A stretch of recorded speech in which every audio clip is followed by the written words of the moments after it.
Either you Aquarians, well, we're going to get into this. I've spoken a lot about stuff. But anyway, so this is Healing with the Angels, Doreen Virtue. Sorry about my mild bronchial. I'm taking cold effects and I'm feeling better already. So this is, just to give us one, this is the remainder, this is your bonus reading, the remainder of June. And you guys will be, I think, a little more affected. You will be affected a bit by Saturn. It's in your money house, it's in Pisces. I would say that this is important for everybody, this full moon in Capricorn, new moon in Cancer, but the Aquarian Leo stuff and Pluto moving back to your 12th house by the 3rd of July, I'm sorry, by the 3rd of September, by the way, not far away. It'll be really important. So you've got in here something really quite fascinating, focus. So I would say Aquarians, especially Aquarian Sun, Moon, Ascendant, and I would say Mercury as well, keep focused on what it is you want. You don't need to share that. You don't need to advertise, look for an audience. Get away from this stuff. Focus, man. Focus. Focus on what it is you want. This is hugely important. It's 12th house, from its karmic, full moon in Capricorn. One of my close friends says Mercury in Capricorn. You pay attention to this. So one of the things I want to talk about here is, we're going to do the Rider deck, is what's going to take place with this remainder of June. I'm a little bit concerned about something economically, but that could just be bills and responsibilities. I mean, we all have them. The first thing you've got here is uncertainty. Now, this doesn't necessarily mean it's negative, because to me, the Three of Swords means that you sort of, you recognize what isn't going forward, that you're not taking with you, and you make some pretty big decisions. If you are indecisive, unfortunately, the full moon will probably make you feel even more, but you're getting out of that. You're getting on and out of it. You've got this uncertainty. You've got the moon, which obviously is also going to be set off by that full moon in Capricorn, 12th house, by the time we hit the weekend, Friday into the Saturday. Then you've got the Ace of Cups, which is highly emotional, and you being worried about money. One of the things that's really interesting about the Five of Pentacles means that there is an ability to reset.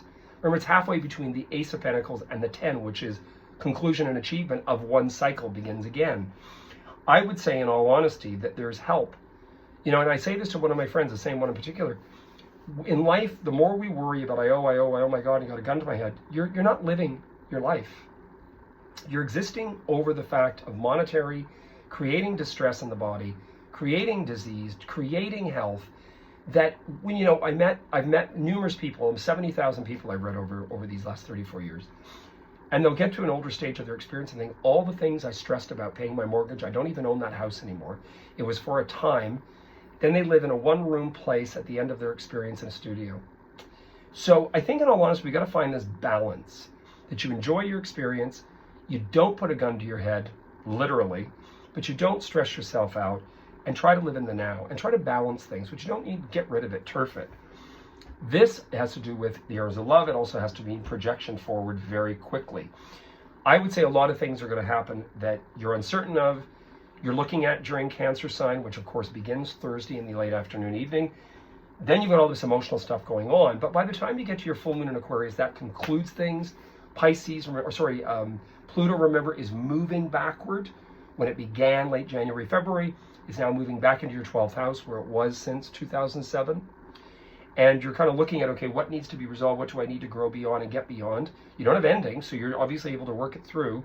And then you get into the latter part of July with that full moon in Aquarius, new moon in Leo. That's a cycle transition we'll talk about in the future. Arrows are also, that energy is also aimed towards. So that's, again, a visualization, manifestation. You had focus. Be aware of what you're focusing. Be aware of what you're going on about. Be aware of what you're talking about, because your cells have a memory. Be strong, Aquarian. Anyway, you heard it here first. Please hit the bell icon. Please subscribe. Please share this around. And, I'll be back with you guys very soon, because I've got next week's up by Friday. Hopefully by Friday. I'm going to try my best to get it done. And, of course, then in another week, we're going to have our monthly for July. So I wish you guys all the best. And I'm available for personal consultations on the phone, in person, whatever. I wish you guys all the best. Cheers. You heard it here first.